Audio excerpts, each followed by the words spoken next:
Today I'll be reporting about the part of our topic in a group in a module 5 topic one for labor and employment laws, and my part is the employee rights. So in the Philippines, especially in the labor code of the Philippines, there are four rights of an employee that you need to know. And for our learning objectives of this topic, at the end of the lesson, students will be able to understand every employee's rights. One is the right to security of tenure, and second is the right to self-organization. Third, right to collective bargaining, and the last one is the right to equal opportunity. For employee in Philippine settings, the right to security of tenure is one of the most protected employee rights under the Labor Code of the Philippines. This this means that once an employee attains regular status, they cannot be dismissed without just cause or authorized cause, and without observing due process. Just causes for termination includes serious misconduct,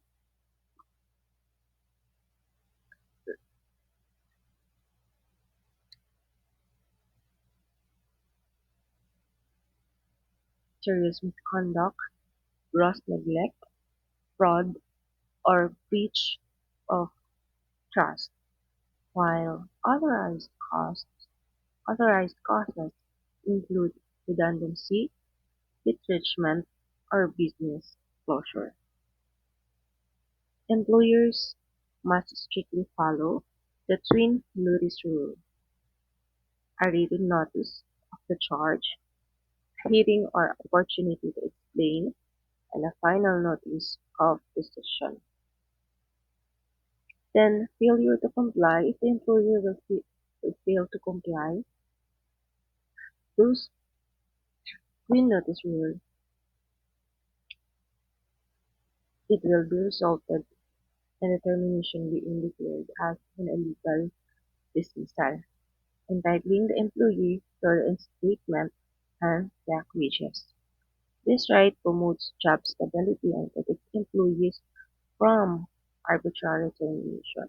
So, I have experienced this one when I was a coordinator, when one of my merchandisers failed to his duty to remove the old packaging from um, from Quezon School, Quezano Bayugan. Then, uh, yung ano namin yung manager po ng Ajinomoto is nag-visit po siya, nag-visit po siya tapos nakita po rin sa selling area na may may old packaging pa na may old packaging pa na dinidisplay doon. Tapos, ayun, we are under agency. Then, ayun, nagalit yung manager kasi malaki pala yung penalty dun sa DTI if DTI will found out na andun pa yung old packaging kasi may ano yun, may due date yun na kailangan, I think, ano yun, last last day of July 2025, then I entered the agency as an coordinator is July 2021. So, unfortunately, parang wala po akong knowledge doon about the old packaging of Ajinomoto products. Then, hindi ko na ano, hindi ko na, hindi ko na abisuhan yung merchandiser. But, wala po ako accountability doon kasi bago lang po ako. Yung merchandiser ko talaga yung the accountability dahil hindi ko siya nag, um, nag-FIFO, yung tinatawag namin na first in, first out. So that's why the manager really got mad and wanted to replace the merchandiser.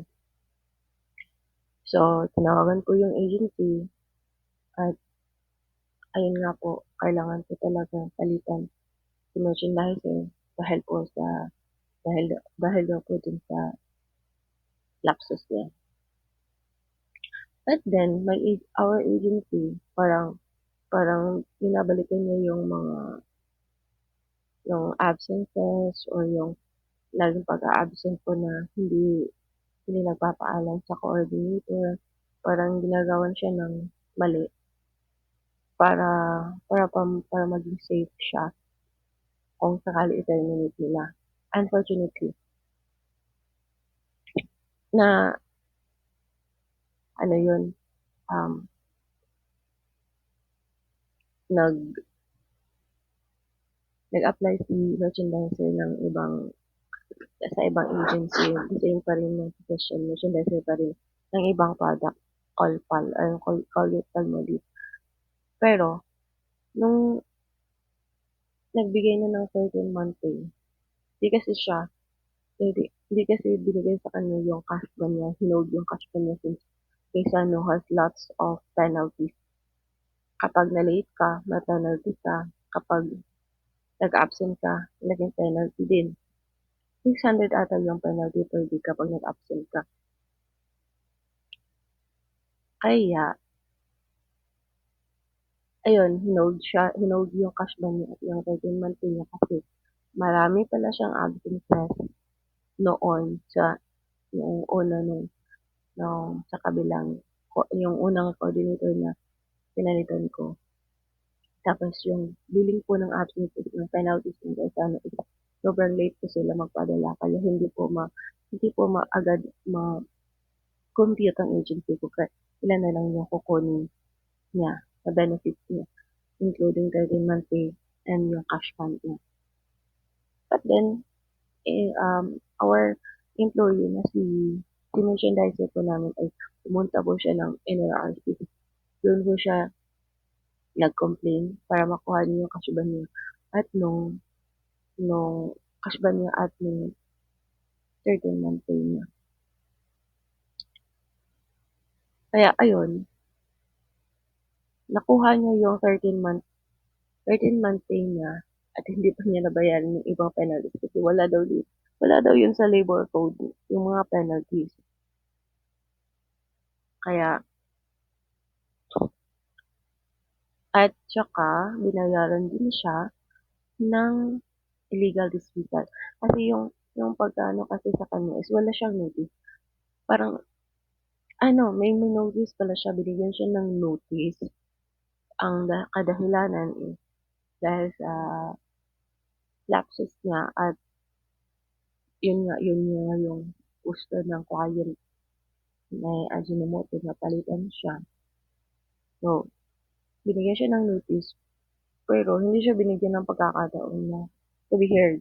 Hindi siya nabigyan ng pagkakataon na magpaliwanag kung ano nangyari. Kaya ayun, nagbabayad ng wages, back pay, binayaran siya bilang agency, bilang employer, sila yung nag-terminate po ng employee. Alright, so let's move on to the second right, the right to self-organization. The right to self-organization allows employees in the Philippines to form, join, or assist labor unions without interference from the employer. The right is enshrined in the Philippine Constitution and enforced by the Labor Code. Union membership empowers workers to collectively pursue better working conditions, fair compensations, and employee protections.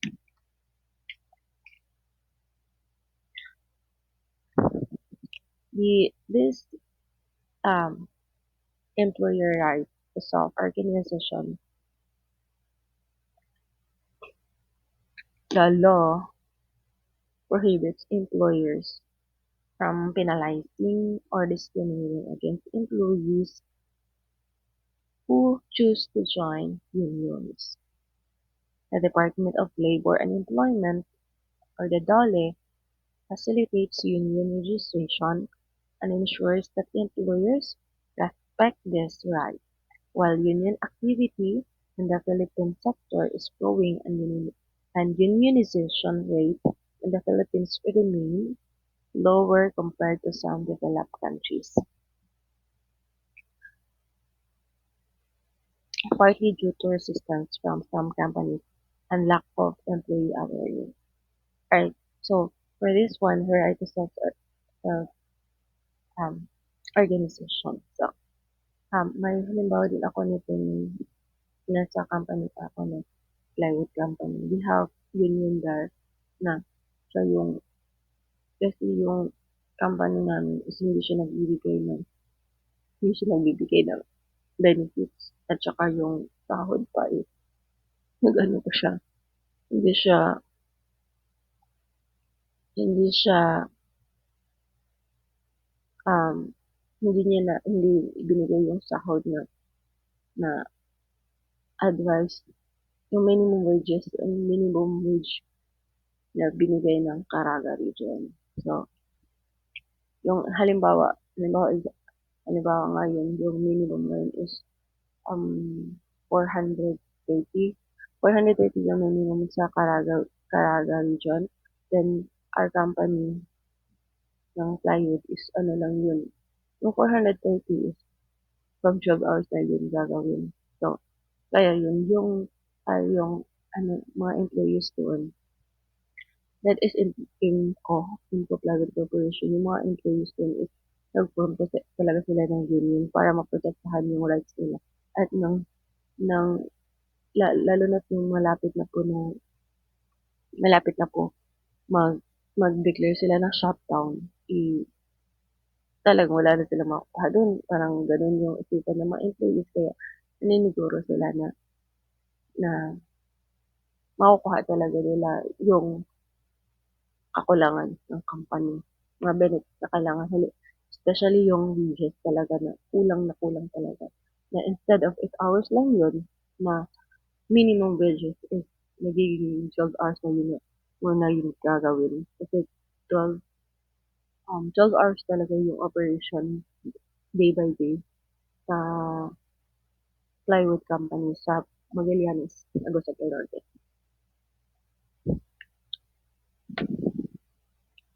Halimbawa lang po ito from the largest top 3 unions in the modern world. Ito yung Employees International Union with 2 million members, American Federation of Teachers with approximately 1.7 million members, American Federation of State, County and Municipal Employees, Country and Municipal Employees with approximately 1.4 million members. Next is the right to collective bargaining. Right to collective bargaining. Employees in the Philippines have the right to collective bargaining from duly registered labor unions. Collective bargaining is the process where employees, represented by their union, negotiate with management regarding wages, benefits, working hours, safety policies, and other employment terms. The result of this negotiation is a collective bargaining agreement, which has the force of law between the parties. Philippine labor law mandates that employers must engage in good faith during this negotiation. Strikes are allowed under certain conditions if the employer fails to bargain fairly. The collective bargaining process helps balance the power between employers and employees and ensures that workplace policies consider employee welfare. Alright, so ito yung right to collective bargaining. So, yung yung union ay magre-represent sila ng negotiations regarding sa mga wages, mga benefits na kailangan makuha ng employee. Pero itong mga negotiations na to ay kailangan kailangan siyang ma-meet dun sa dapat pabor dun sa employee, pabor ng employee at pabor din ng employers. Parang binigyan nila yung full benefits ng employee at saka makikinabang yung employer. Halimbawa na lang, yung minimum wages, working 8 hours. Halimbawa, 8 hours lang talaga ang kailangan dito sa Pilipinas na magtrabaho ka. 8 hours a day. So, dapat yung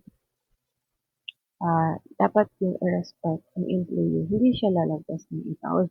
Kung halimbawa man lalagpas siya ng 8 hours, dapat halimbawa man lalagpas siya ng 8 hours, dapat magbabayad sila ng overtime pay. Yun. Halimbawa yun, ilalagay yun dun sa agreement nila na tinatawag na collective bargaining agreement. Mga safety policies, benefits, meron tayong mandatory benefits, um, SSS, Pag-ibig, PhilHealth. So, dapat din siyang nakalagay doon sa agreement na kailangan mahulugan nila yun. Magbabayad ang employee, nakalta sa sweldo, at may part din yung employer doon. Alright. And the last one is the right to equal opportunity. So, the right to equal opportunity in the Philippines protects employees from discrimination based on gender, age, religion, race, or political affiliation. The Labor Code, the Magna Carta of Women, and other related laws provide strong anti-discrimination provisions, especially for and marginalized women and marginalized groups. For example, it is unlawful for an employer to refuse it is unlawful for an employer to refuse to hire a woman because she is pregnant or to terminate her for reasons related to her pregnancy. Additionally, laws prohibit age discrimination, ensuring that applicants are evaluated based on qualifications rather than age. The equal work, equal pay principle requires that male and female employees doing similar work must be paid equally. It should be compensated equally kasi pareho lang po sila ng job description. Employers who violate these anti-discrimination laws may face legal penalties, public sanctions, and reputational damage. Alright, so a right to equal opportunity. Alam naman natin dito sa Pilipinas na marami talaga may mga tinatawag na may mga discrimination. Halimbawa sa gender, then sa hindi ka na pwedeng ma-apply dito dahil may age limit. Ano, for gender, hindi pwede yung halimbawa lalaki lang pero kaya naman gawin ng babae yung trabaho kasi hindi naman siya mabigat. For age naman, yung yung yung trabaho na kaya namang gawin ng kahit mga 40 plus na, kaya namang gawin. O kaya ng matanda na or 50 na, na kaya namang gawin nila um, ng katulad ng mga bata pa, yung mga nasa 20 plus pa. Yung may mga work na kasi na hindi man kailangan, hindi naman kailangan na kapag matanda ka na ay wala ka ng karapatan na mag-apply or to be in that position. And for the legend naman, syempre, dito sa Pilipinas marami tayong iba't ibang religion. So, kailangan na maging patas din tayo. Kasi bilang nakatira sa Pilipinas at Pilipino, tayo ay Pilipino. So, hindi dahilan yung religion na hindi ka tanggapin sa isang trabaho. And for the race, marami din itong nag-discriminate ng race. Lalo na sa mga native na, yung mga, ano ba, yung sa mga native natin ng mga kababayan na may mga discrimination sa kanila na hindi sila tinatanggap. Ina-applyan nila dahil sa kulay nila, o dahil sa itsura nila. Hindi siya pwedeng ganun kasi kung kaya naman niya at qualified naman siya para sa posisyon na yan, eh bakit hindi tanggapin? So, hindi pwede yun. So, meron tayong tinatawag na right to equal opportunity. And especially sa mga, I experienced this one when regular na ako noon, regular status na ako noon sa Jaka. It is corporation at it is corporation na um, the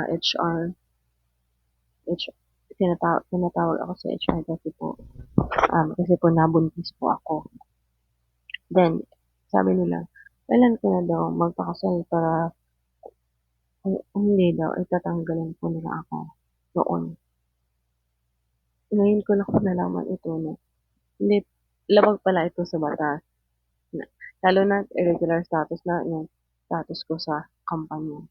Labag pala yun sa batas kasi yun yung sinabi sa akin ng insurer na kapag hindi kami nagpakasal ng asawa ko ngayon, ng tatay ng anak ko, tatanggalin nila ako at huwag na raw akong pumasok sa susunod na taon kasi December. Kasi malaki na yung tiyan ko, mga 8 months na yung December. At during December po ay gumagawa sila ng shutdown for 2 weeks.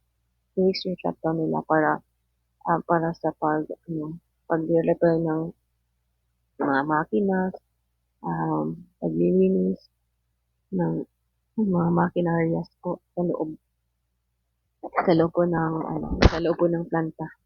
Tsaka planta po siya ng posporo, yung Ili Royal, tsaka yung Fuego.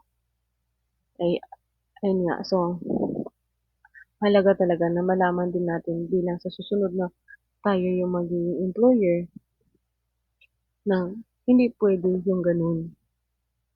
So mahalaga na malaman natin itong mga rights po ng mga employees, mga magiging employees natin. Correct? So in the Philippine setting, employee rights such as security of tenure, self-organization, collective bargaining, and equal opportunity are strongly protected by labor code, the Constitution, and special laws. This right aims to foster fair, stable, and non-discriminatory workplaces, empowering employees to advocate for their interests and promoting social justice in labor sector.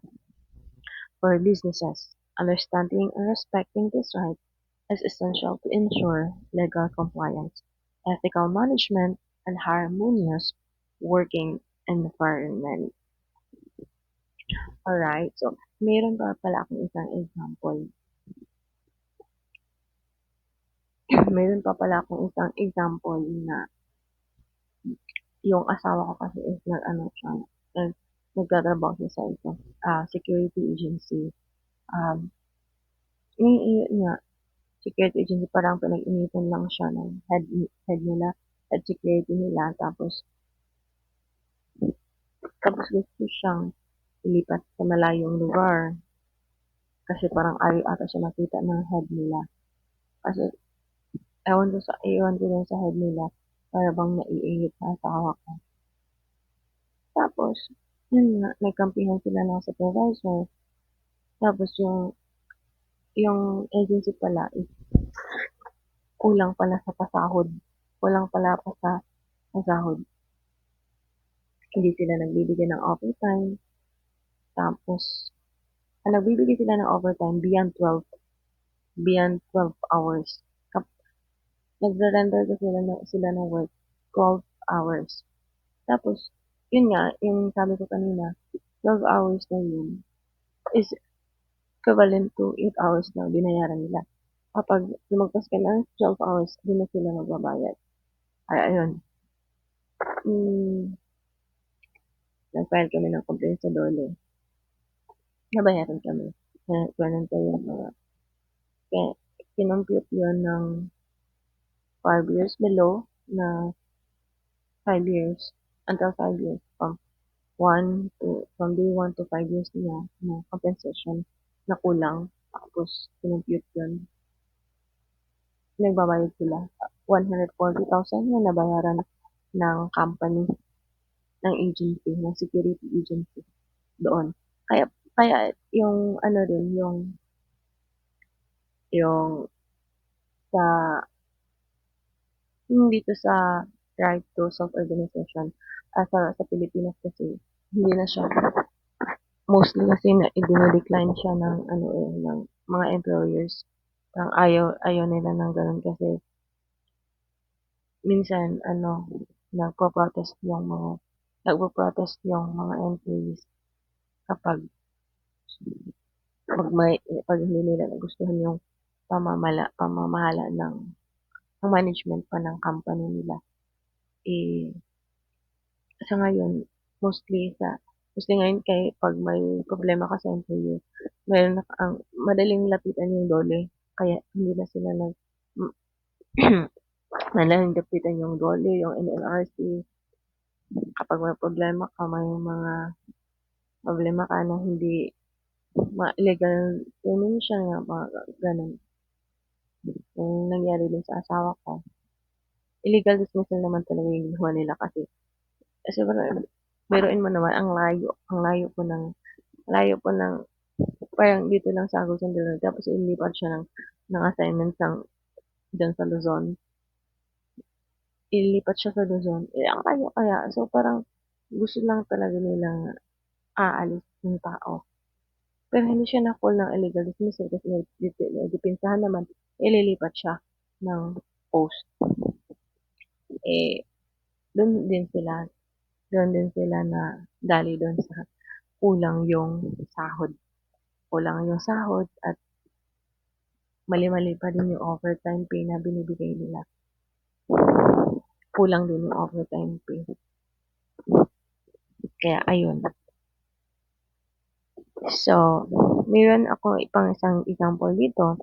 If a manufacturing company forces employees to work more than 8 hours without proper overtime pay, it may be sanctioned by DOLE.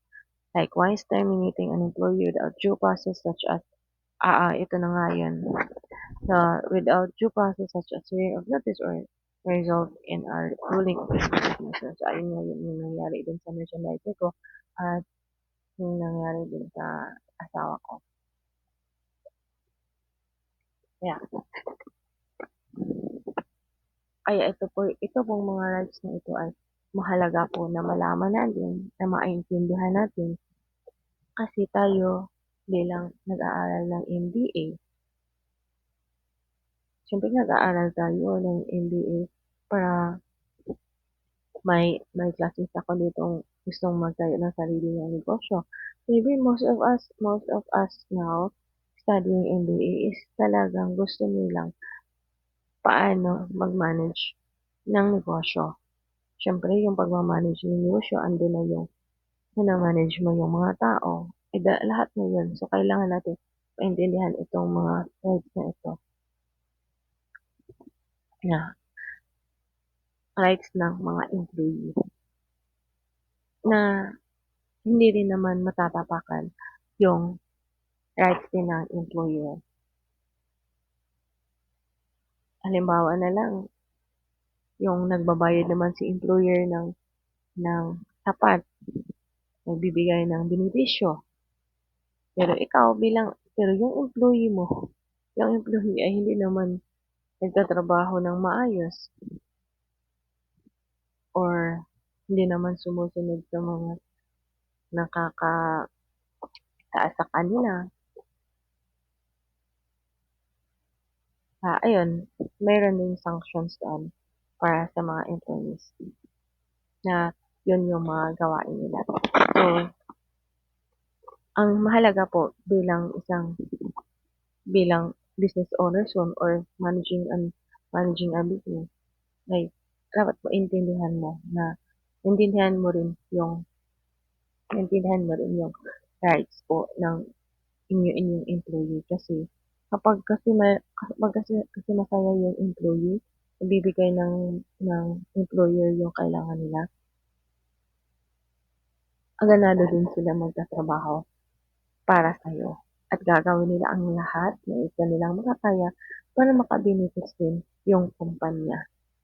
Kasi nakapagtrabaho din ako sa isang kumpanya na yung manager po nila yung manager po namin sobrang saya po niya. Kapag nagbibigay na siya ng mga benepisyo sa kanyang mga trabaho, sa mga kanyang mga employees, andun siya sa labas. Tinitingnan niya yung nakapila ng mga trabahante niya at sobrang saya ng kanyang puso na nakapagbibigay siya ng kasiyahan din sa mga employees niya. Kaya yung mga employees din, kami bilang nagtatrabaho sa isang kumpanya, ginagalingan din namin na dapat kailangan na meet namin yung quota na para naman makapagbigay din kami ng kasiyahan sa employer. So, ayun lang po. Thank you so much for listening. And that ends my part. Thank you.